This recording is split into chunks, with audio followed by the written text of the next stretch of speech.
notre retour de la matinale de l'économie. Notre invité ce matin, c'est Laurent Favre. Bonjour, vous êtes le directeur général d'OP Mobility, l'ancien Plastic Omnium, équipementier automobile. Vous avez publié des résultats solides. Fin juillet, vous étiez venu nous en parler. Vous êtes très implanté aux États-Unis. On va parler de cette rentrée politique, notamment en France, avec cette ambiance. On était hier avec Elisabeth Ducotet, on était à la REF la semaine dernière, entre les patrons et les politiques qui semblent voir un fossé se creuser. Il y a une sorte de rupture qui se fait entre ces deux mondes. Est-ce que vous-même, vous parlez encore régulièrement aux politiques ? On parle évidemment aux politiques. Je ne pense pas qu'il y ait une rupture entre ces deux mondes, mais simplement les patrons ou les entreprises, elles sont obligées de s'inscrire dans le temps long. On a besoin de stabilité, de visibilité pour des investissements importants, d'innovation en ligne avec la transition énergétique.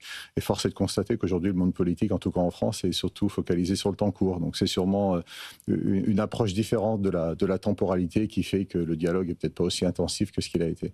Vous revenez des États-Unis. Est-ce que quand vous arrivez en France, vous ressentez une certaine crainte ? Est-ce que vous-même, vous êtes inquiet pour les activités que vous avez en France ? La France représente que 5% de notre activité. On est un groupe qui est fort, qui a publié des résultats solides au premier semestre, comme vous l'avez dit, notamment grâce à la diversité géographique. Le marché français de la production, c'est que 2% du marché mondial de la production. Et nous, c'est 5% de notre chiffre d'affaires. Et les États-Unis, évidemment, c'est un marché qui est beaucoup plus dynamique, avec beaucoup moins de contraintes réglementaires, avec un pouvoir d'achat des ménages qui est beaucoup plus dynamique que ce qu'on peut avoir en France, donc qui offre plus de perspectives de croissance. Mais du coup, quand vous entendez ici qu'on débat d'une nouvelle surtaxe de l'IS, qu'on débat d'une fiscalité accrue sur les riches, qu'on réfléchit à une taxe Zuckman, qu'est-ce que ça vous inspire ? Je trouve que ça participe pas à une bonne ambiance, on va dire ça comme ça. Si on s'en tient simplement à l'automobile, qui est notre secteur, la fiscalité dans l'automobile en France, elle a changé 15 fois en 3 ans. Donc cette instabilité permanente de dire il y a une année où le véhicule hybride, il a un bonus, et puis l'année suivante, le même véhicule, il a un malus. Et encore une fois, c'est un manque de stabilité. Ça ne permet pas aux entreprises, aux constructeurs, à nous-mêmes, d'avoir une stratégie long terme, d'être serein dans ces investissements. La fiscalité dans l'automobile a changé 15 fois en 3 ans. En France, je parle de la France. Juste en France. Vous voyez qu'aujourd'hui, il y a plus de 60% des voitures en France qui sont malussables. Même des petits véhicules thermiques, parce qu'ils sont considérés comme polluants, des véhicules 100% électriques, parce que certains sont trop lourds. Donc on a rajouté des malus sur des malus, ce qui fait que ça rapporte un peu d'argent à l'État théoriquement, mais surtout ça a un impact fort sur la demande, parce que les ventes en France et du coup la production en France ont chuté de façon assez dramatique. Mais c'est surtout ce manque de stabilité qui n'engage pas à l'investissement. Or, une entreprise, elle a besoin de vision à moyen ou long terme pour investir de façon sereine. Mais est-ce que c'est plus clair aux États-Unis ? Vous parlez de la fiscalité sur les véhicules électriques, elle a changé aussi aux États-Unis. Elle est en train de changer, ouais, effectivement. Là aussi, il peut y avoir des mouvements. Bien sûr. Non, alors, encore une fois, on ne compare pas les pays en disant qu'un est meilleur que l'autre. Maintenant, les États-Unis ont un cadre réglementaire, comme la Chine d'ailleurs, beaucoup moins contraignant que l'Europe peut l'avoir, sur les sujets de décarbonation, de passage au 100% électrique, et puis des fiscalités après qui sont différentes en fonction des pays. La fiscalité française, c'est pas la même que l'allemande ou que l'italienne, à la fois sur les subventions, sur les bonus ou les malus. Donc ça fait un marché américain qui est plus stable, plus lisible que des marchés européens, parce qu'encore une fois, c'est sur des marchés de pays qui sont très fortement impactés par la réglementation et puis qui ont des fiscalités très très différentes. Vous allez continuer d'accélérer aux États-Unis parce qu'en produisant là-bas, ça vous permet de ne pas être sujet aux droits de douane, ou pour répondre à cette demande qui est croissante ? Non, c'est un petit peu les deux. De toute façon, globalement, on constate quand même depuis 20 ans que le monde se fragmente, se régionalise. C'est des tarifs douaniers, c'est des enjeux aussi de réduction de CO2. Donc les chaînes logistiques doivent être de plus en plus locales. On ne peut plus avoir des chaînes logistiques globales. Je pense que ça va dans le sens de l'histoire. Donc nous, ça fait de nombreuses années qu'on se dit qu'il faut qu'on soit encore plus équilibré géographiquement.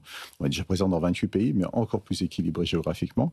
Et les États-Unis sont intéressants parce que c'est un marché qui est plus dynamique, son économie est plus dynamique. Vous voyez, depuis 5 ans, la croissance américaine est plus dynamique que la croissance européenne, moins impactée par la réglementation, pas soumis à la concurrence des constructeurs chinois, parce que le marché est fermé aux constructeurs chinois.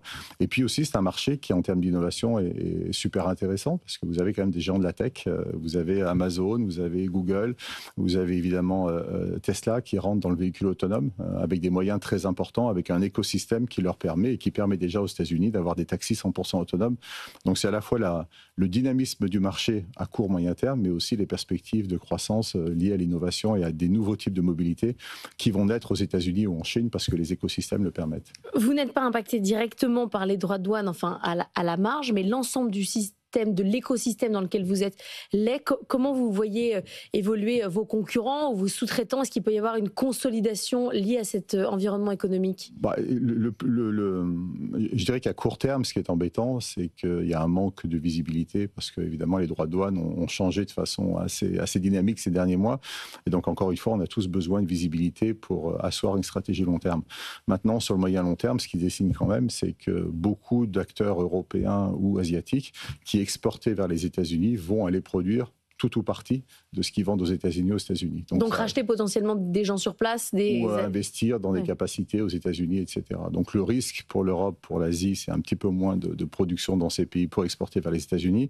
Et l'opportunité pour les États-Unis, c'est plus de production localement. Et sur la question de la compétitivité européenne, vous avez toujours été assez sévère, peut-être juste réaliste sur la question de la rapidité de l'Europe à pivoter sur ces questions de normes. Vous avez demandé à ce qu'on mette en place une préférence européenne d'achat européen. On en est où sur toutes ces questions-là? Encore une fois, nous, on a la chance d'être un groupe très global. On travaille avec tous les acteurs de l'automobile dans tous les pays du monde. Et donc, quand on prend un peu de recul, on se dit qu'en Europe, on a une stratégie qui est différente de celle des autres grandes régions du monde. Et donc, je pense qu'il est toujours important, en tout cas les entreprises le font, quand on met en place une stratégie, qu'on regarde ce que fait la concurrence et le consommateur final. Et l'Europe, c'est surcontrainte ces dernières années. Encore une fois, avec un objectif qui est très louable, c'est de décarboner la mobilité. Il faut tous décarboner la mobilité, mais avec des moyens qui ne correspondent pas à l'attente du consommateur final. Alors, c'est ni le législateur européen, ni le constructeur automobile qui décide de ce que vous allez acheter comme voiture, c'est vous. C'est votre besoin, votre pouvoir d'achat, etc. Et force est de constater que l'offre et la demande ne se rencontrent pas en Europe. Donc, on force à aller vers des véhicules 100% électriques, qui sont très bien pour certains usages, mais qui ne correspondent pas à l'usage de chacun. Et c'est pour ça que le parc en France, il a 13 ans maintenant. Il n'a jamais été aussi élevé, le parc de véhicules en France. En fait, les gens ne changent pas de véhicule. Non. Il se renouvelle à hauteur de 4% par an. Donc si on continue comme ça, on n'arrivera jamais à l'objectif défini par la Commission européenne en 2035. Donc nous, simplement, on dit, regardons ce qui se passe, notamment en Chine, qui est le pays dans lequel l'électrification va le plus vite, où il y a des 100% électriques, mais il y a des véhicules hybrides également très performants qui permettent de décarboner. Aujourd'hui, les études montrent que si on avait des véhicules hybrides en France, on pourrait réduire la consommation du parc par 3. Donc, c'est des éléments importants et ça rencontre aussi le besoin du consommateur final. Et justement, dans l'idée de la relance du couple franco-allemand, Jean Pisani-Ferry a travaillé sur un certain nombre de points économiques. Il y a 2 points majeurs qui vous concernent. C'est l'ouverture du marché européen total à la Chine. Il dit que finalement, il y a des points sur lesquels on n'est pas bon. Laissons les Chinois entrer, laissons les Chinois réindustrialiser en partie l'Europe. Est-ce que vous pensez que c'est ce qu'il faut faire? Est-ce qu'il faut arrêter de lutter sur un certain nombre de secteurs? Moi, je pense que d'abord, si on se met à la place du consommateur final, il veut un véhicule qui corresponde à ses besoins avec un niveau d'accessibilité qui correspond aussi à ses moyens. Or, aujourd'hui, force est de constater que les Chinois sont beaucoup plus avancés que nous dans l'électrique, dans l'hybride, parce qu'ils ont un écosystème, parce qu'ils ont une technologie qu'on n'a pas. Donc, c'est pour ça que nous aussi, on est très pour l'ouverture aux constructeurs chinois, avec certaines règles.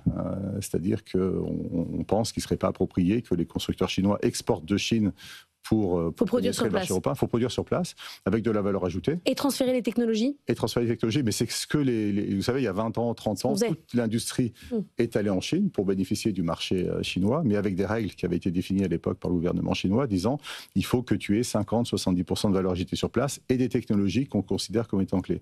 Donc nous, on demande simplement la réciprocité et de se dire aujourd'hui le marché européen est ouvert aux constructeurs chinois. C'est bien pour le consommateur final, ça met aussi un peu de pression sur les constructeurs européens.